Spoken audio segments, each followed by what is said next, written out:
Alright, hello and welcome to a 5-minute chess game.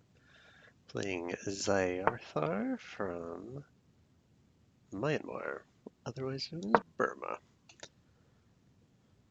Playing looks like to be a King's Indian.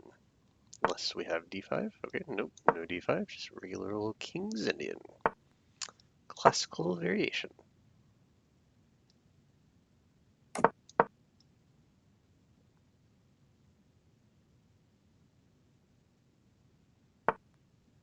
Oh, that's interesting. b6 is not a normal move, so I guess they're getting ready for bishop b7, pressure on the e4 pawn, maybe bishop a6, pressure on the c4 pawn, probably bishop b7 with pressure here. I think just castles and then d5 when the bishop plays here to protect this pawn. That should be pretty good. It's nice that I don't have to worry about the bishop coming out on this diagonal, this c8, h3 diagonal.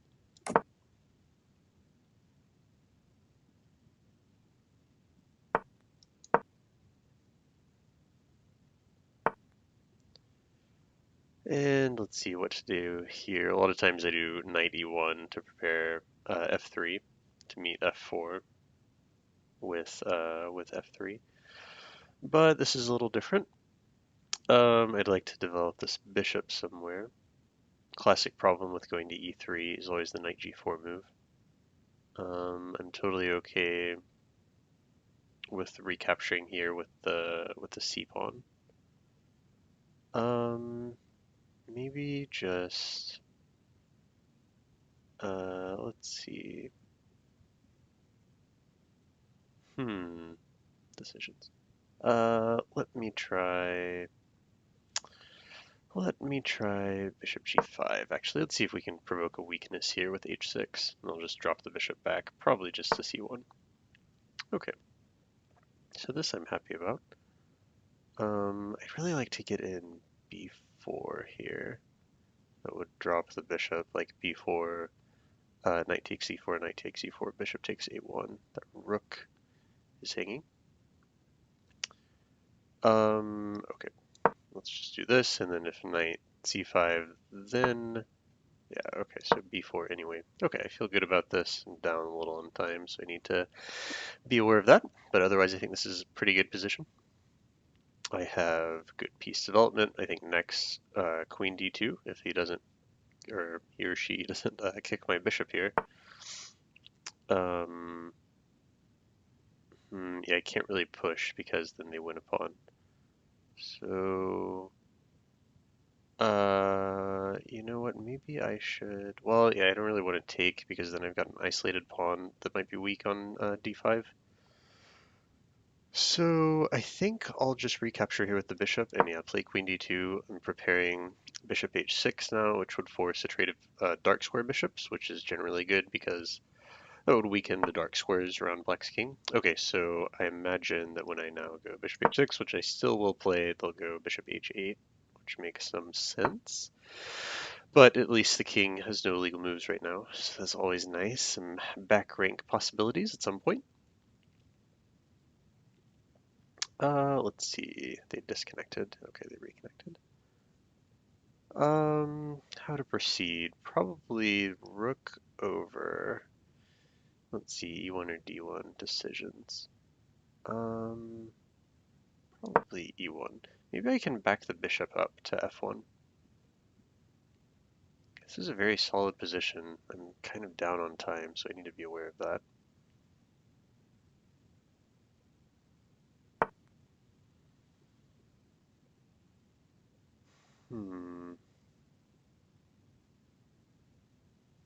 I think I just need to support this. I realize they can come in and play rook a3 after this capture, but if I just play rook a1 and challenge this rook, I think that would be okay. Let's find out. Oh, so here now I get to play this move, and I don't even have to worry about rook a3. And here I think I'm recapturing the bishop. Oh, interesting. Okay, so now I think I can take the knight, and now this pawn is hanging. So now I can play here, and I've got a little pin going on, which is nice.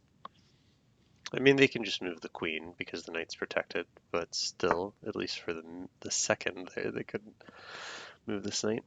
Okay, but now they can. Let's see. This is only protected once. A little annoying. Uh,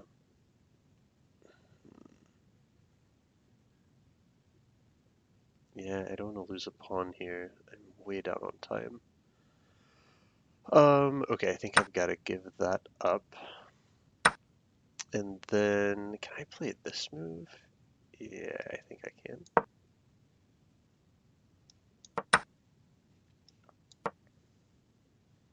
I really got to speed it up here. I'm just going to be blitzing these moves out. They can get to the 7th rank or 2nd rank now. That's a little on the annoying side. Oh, and this this b4 pawn is also falling. Oh, yeah, this position is crumbling. That's what happens when you get down on time. Okay, let's see if I can save the draw somehow. Let's see. How can I save the draw? Yeah, let me bring the bishop back and maybe try and get into c7 here. Try and stir up some trouble. This f7 pawn is a little weak. So yeah, let's see. Oh, you know what?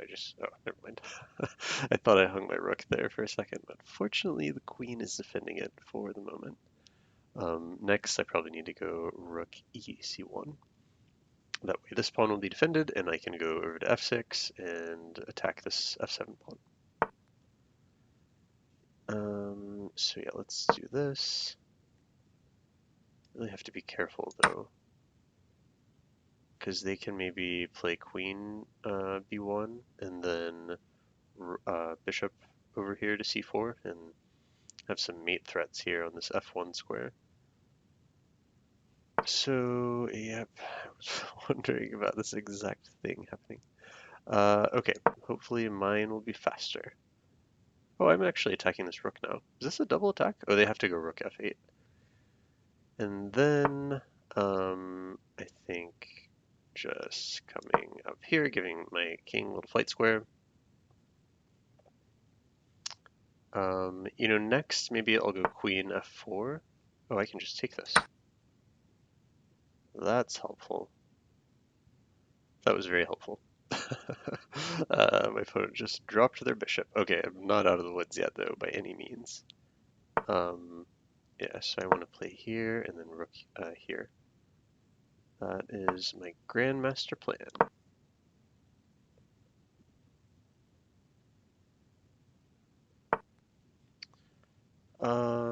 Okay, let's see. Let's just try and trade. I need some simplification here. All right, yeah, this is looking really good, actually. Question is, can I win it in time? It'll be a little tricky. This f7 pawn is really weak, so I need to try and capitalize on that. Yeah, I think I can do that, actually. I think I can here with, oh, that's a little annoying. All right, yeah, sorry, I'm not gonna be able to talk too much here. Just have to make some quick moves. Let's see.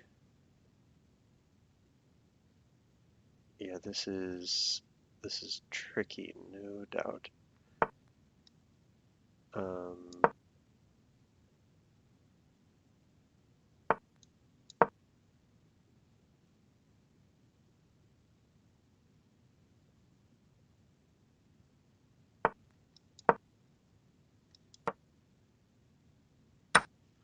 Okay, I think I can win this now. This is simplified enough for even a 1600 level player to finish this one out. Let's see if all of the bullet practice will come in handy here. Actually, I should recapture with the... Oh, maybe not. No, I should recapture with the pawn.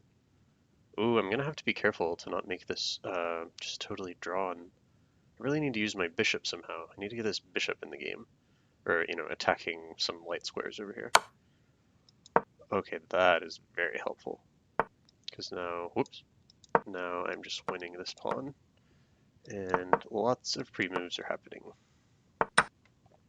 I really like that on chess.com you can do multiple pre-moves. Is the only reason why my rating is just a little bit higher on this site. I shouldn't pre-move too much though. Oh, you know what? Yeah, I can. They're just down on time. Nice. Okay.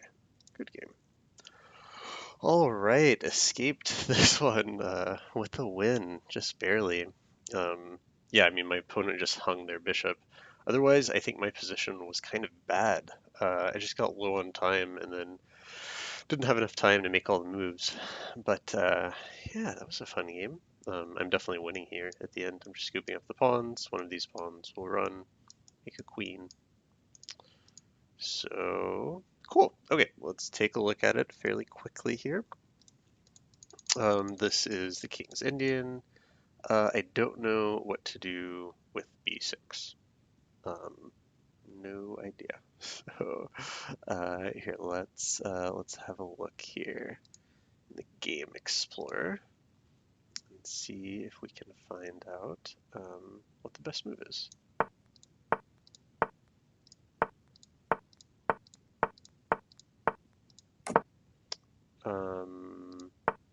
Was it on move 6 that they played b6? Yeah, it sure was. Alright, b6 is a terrible move, apparently. 91.71% for the white side. A little bit of drawing percentage.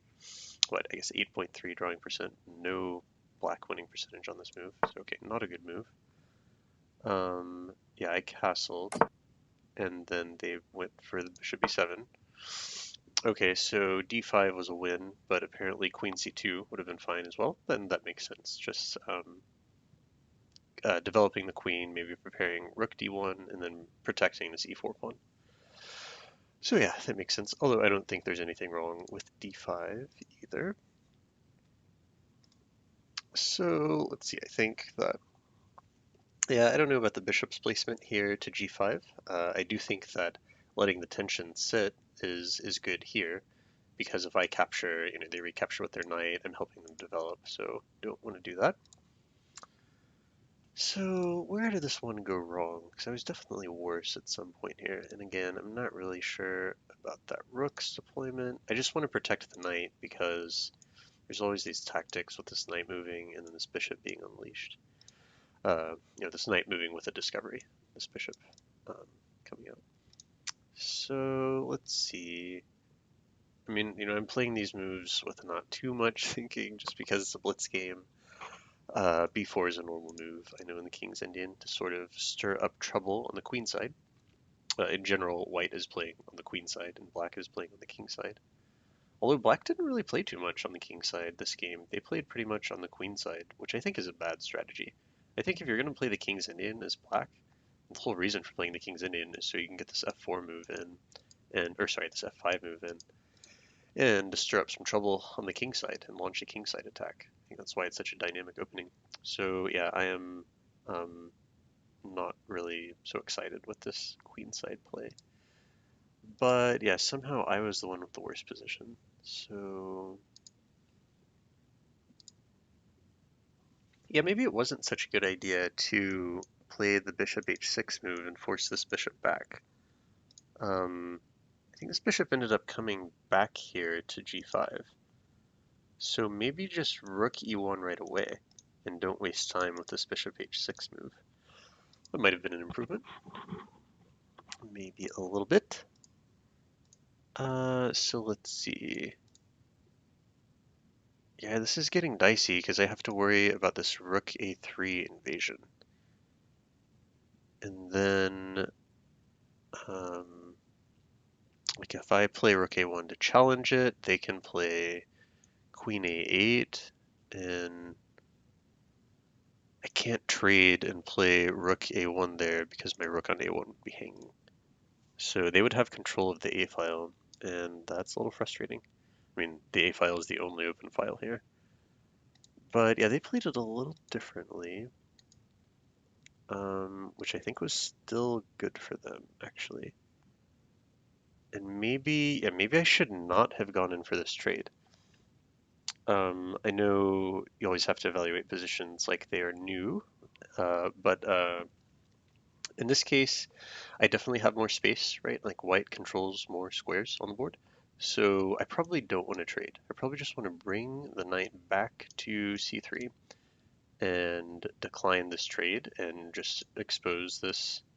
The square is weak, so like knight c3, knight b6 to protect the d6 pawn, and then um, maybe bishop d3 because this pawn needs protection because it's hit by the bishop on b7 and the knight on f6.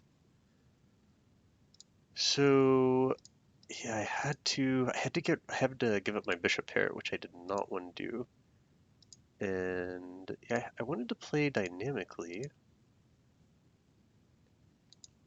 But yeah, that wasn't a good move because I'm just giving up this pawn. So what did I need to do here? It's really tough because queen b2 is just putting my knight in the pin, which looks terrible. Same thing with queen c2. I mean, sorry, with queen c3. And I think I'm just dropping this b4 pawn because these are my only two squares to defend this b4 pawn. So yeah, maybe this was okay. Just playing active chess. But yeah, they're up a pawn here with nice position.